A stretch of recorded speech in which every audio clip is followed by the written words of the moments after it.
Contractors, I bet you've built a business so strong it can't run without you. And guys, that's the problem.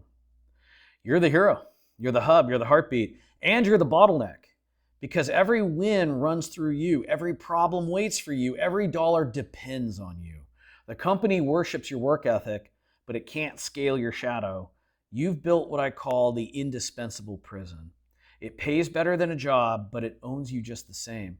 You think you're in control, but really, you're trapped inside your own success.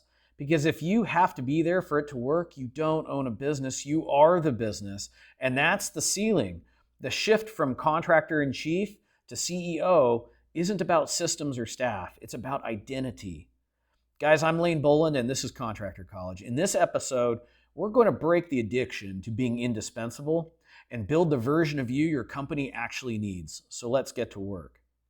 Ladies and gentlemen, every contractor says they want freedom, but most don't. What they really want is to feel needed, and that's the trap.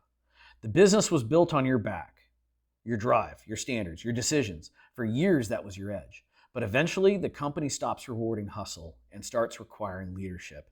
And leadership feels foreign when all you've known is motion. You see, the addiction isn't to work, it's to significance. You like being the guy everyone calls when something breaks. You like being the only one who can fix it. You like being the smartest person in the room. And frankly, you've earned that. But the same identity, the hero, the fixer, the grinder, becomes a cage the moment you try to scale. Because the company doesn't need another hero, it needs an architect. And those two roles are opposites. The hero runs into fires, the architect designs buildings that don't burn. Most owners never make that transition because chaos feeds their ego. You tell yourself you want control, but deep down, you crave crisis. Crisis gives you purpose. It gives you adrenaline. It gives you validation. You get to be the savior again. But here's the truth. Every time you save the business, you stop it from saving itself. And that's why it can't grow without you. The identity trap runs deeper than logistics. It's emotional. And letting go feels like betrayal. You look at your people and you think, if I stop being everywhere, won't everything fall apart? Maybe, for a minute. But that's how growth works. Chaos before order. Every system you've ever built came after something broke. Leadership is the same thing. You can't build the next version of yourself while you're still protecting the last one. You have to allow space for failure, not total collapse, but friction. So the team can learn to stand. Because as long as you're solving every problem, you're teaching them that they can't. And if you ever want freedom, that pattern has to die. The irony is, the better you get at your job, the more invisible you become. CEOs don't chase fires. They design systems that prevent them. The builder version of you made the company possible. The CEO version of you will make it permanent. But they can't coexist. You can't keep one foot in the trenches and the other in strategy. The company feels that split. Your team feels that split.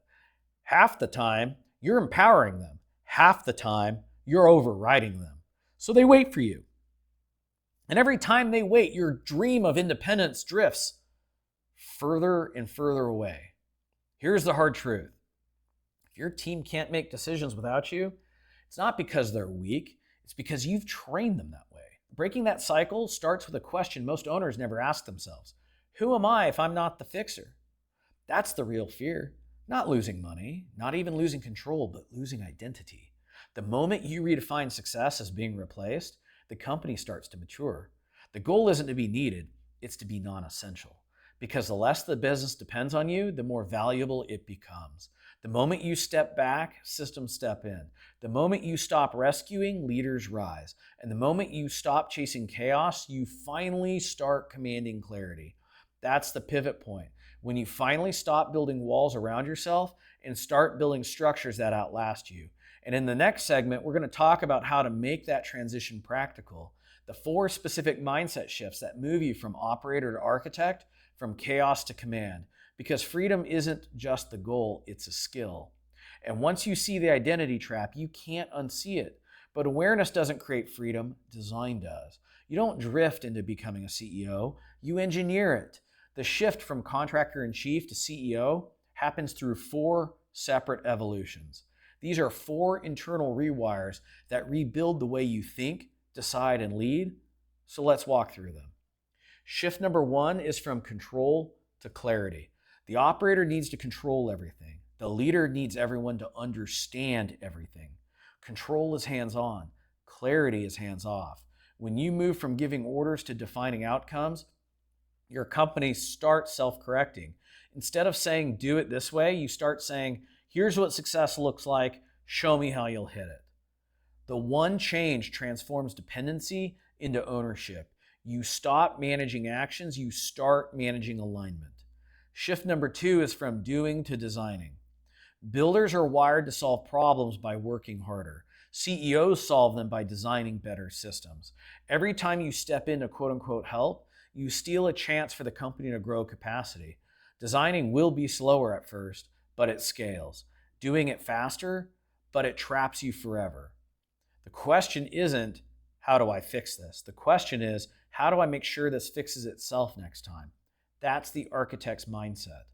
Shift number 3 is from urgency to rhythm. Chaos lives on adrenaline. Leadership lives on cadence. When every day is an emergency, there's no space for creativity, planning, or thought. CEOs install rhythm. That's weekly huddles, monthly reviews, quarterly resets. So the business runs on predictability, not panic. And urgency feels heroic, but rhythm feels boring. Until you realize boredom is what profit sounds like. Discipline replaces drama, and that's the heartbeat of scale. And shift number 4 is from presence to leverage. The old version of you measured success by being everywhere. The new version of you measures it by how little the company needs you to be. Presence creates pressure, leverage creates power. The goal isn't to disappear, it's to multiply. You want every system, every leader, every tool producing results that used to require you. That's real leverage. When your calendar shrinks, but your impact expands. Together, these 4 shifts form the spine of transformation. Control to clarity, doing to designing, urgency to rhythm, and presence to leverage. They're not abstract, they're operational. And when you build your week around them, everything starts to align. Clarity guides what meetings exist. Design dictates how problems are solved. Rhythm sets when you review progress. And leverage determines who executes. And the company begins to breathe on its own. You stop being the pulse. You become the architect of the pulse. It's not about abdicating responsibility. It's about upgrading responsibility. Your new job is vision, structure, and rhythm. It's no longer production, protection, and reaction. That's the evolution. And in the next segment, I'll show you how to operationalize it, which we call the CEO operating system, that turns these shifts into a daily rhythm you can actually run starting next week. Ladies and gentlemen, a real CEO doesn't manage chaos. He manages rhythm. The difference between an owner and a leader isn't how much they do, it's what they protect. An owner protects production. A CEO protects pattern. That pattern, your operating rhythm, is what makes the company predictable, profitable, and calm. Think of it like a heartbeat. Weekly, monthly, quarterly. Each beat keeps oxygen. That's information, accountability, clarity, and cash moving through the business. When that rhythm skips, chaos returns. So let's build yours. The first is the weekly pulse. This is your tactical control system. It's fast, it's focused, it's consistent. Monday morning is just 15 minutes with your leadership core. And I don't want you talking theory. I don't want you talking about what we want to do. I want you to review metrics. Jobs sold last week, gross profit variance, labor efficiency, pipeline status, production bottlenecks. Every number tells a story. Your job isn't to react, it's to ask why. Then set one priority for the week. 1. The meeting ends when everyone knows what matters most right now. That rhythm keeps the company synchronized. No firefighting, no drift. Number 2 is the weekly leadership sync. This is midweek. This is 30 minutes. Each leader reports one win, one obstacle, and one decision they need from you, the boss. That cadence turns delegation into dialogue. You stop being the bottleneck, you start becoming a clearinghouse. Problems surface early, decisions get made fast, and people start thinking like owners. The third is the monthly strategic review. Once a month, take a step back. You, your integrator, your ops lead, whatever you call that guy, maybe even your accountant, look at your scoreboard. And I want you to look at revenue versus the target, gross margin, net profit, backlog, and cash position. And I want you to ask 3 questions. What worked, what broke, and what needs redesign? Then update your architecture list, the systems that need reinforcement next month. This is where you move from reaction to refinement. Number 4 is the quarterly reset. Every 90 days, go offsite, even if it's just you in a notebook. And I want you to audit your comm score and revisit your vision and reset your priorities. The goal is to reconnect strategy to reality. Is the business still aligned with the market? Are your people still in the right seats? Are your systems still holding profit? That quarterly rhythm is your course correction. It keeps the company facing true north. Number 5 is your daily non-negotiable. 1 hour of thinking time. I want you to block it. I want you to guard it. No calls, no Slack, no clients. That right there is where you design the next system. You solve the next constraint and you stay ahead of the next storm. The battlefield belongs to the contractor who sees the problem first. That hour makes you dangerous again, not because you're busy, but because you're clear.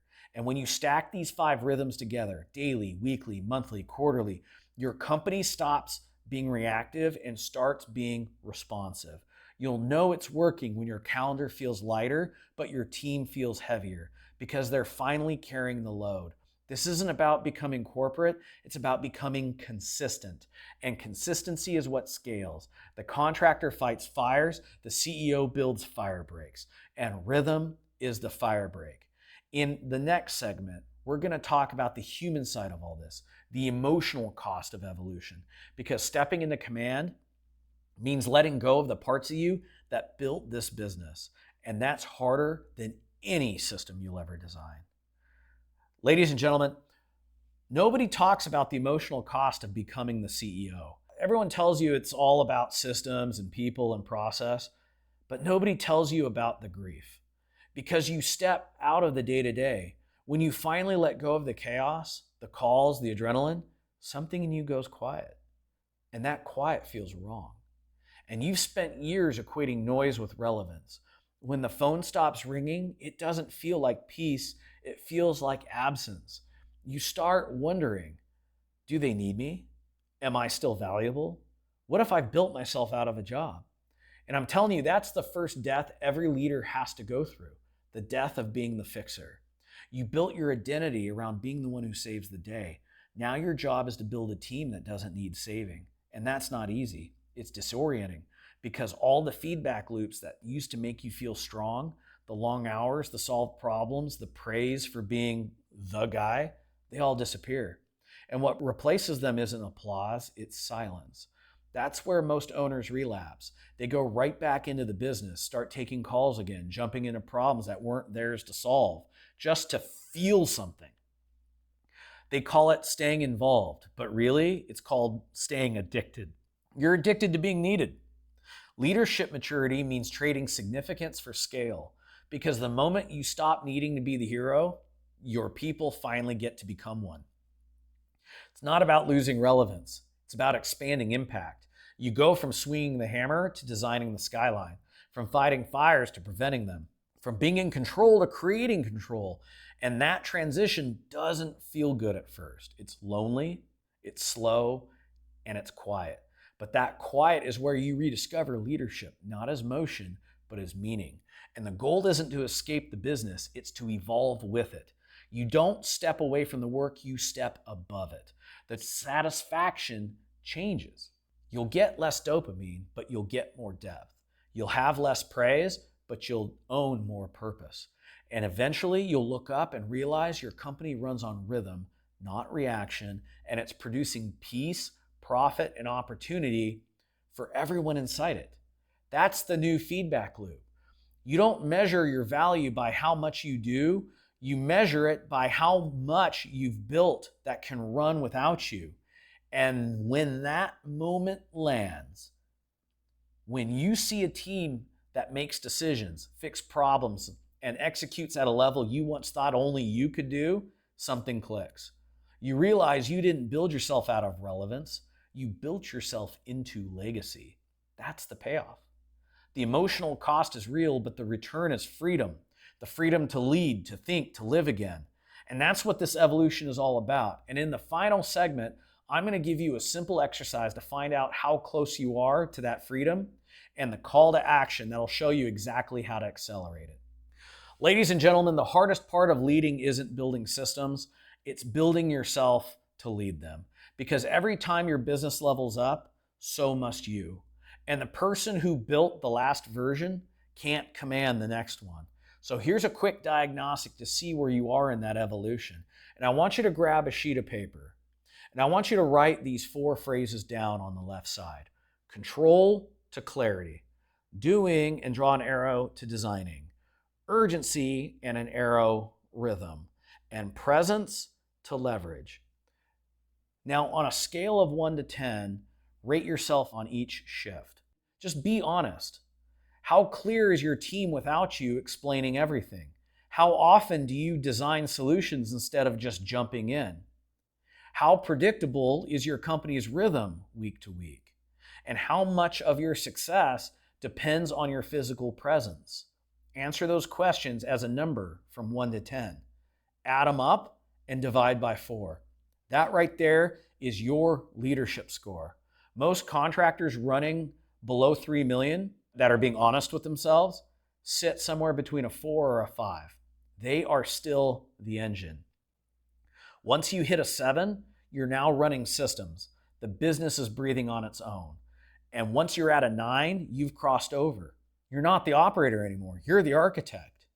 That's where the bottleneck is hiding. It's not in your crew, it's not in your clients, but it's in your own habits. The faster you upgrade that one area, the faster the entire company rises with you. And if you want help mapping that transition, that's exactly what Contractor College is built for.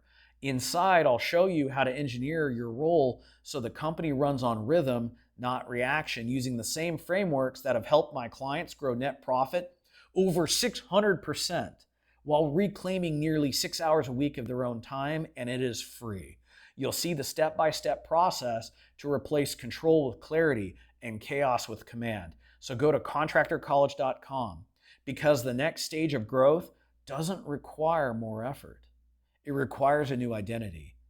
So guys, let's talk about what's coming up. In the next episode, we're going to break down how to get the right leads in order to make the right sales, to get the right profit, to hire the right people, to run the right systems. It all starts with your offer. And until then, protect your clarity, guard your rhythm, and lead with design.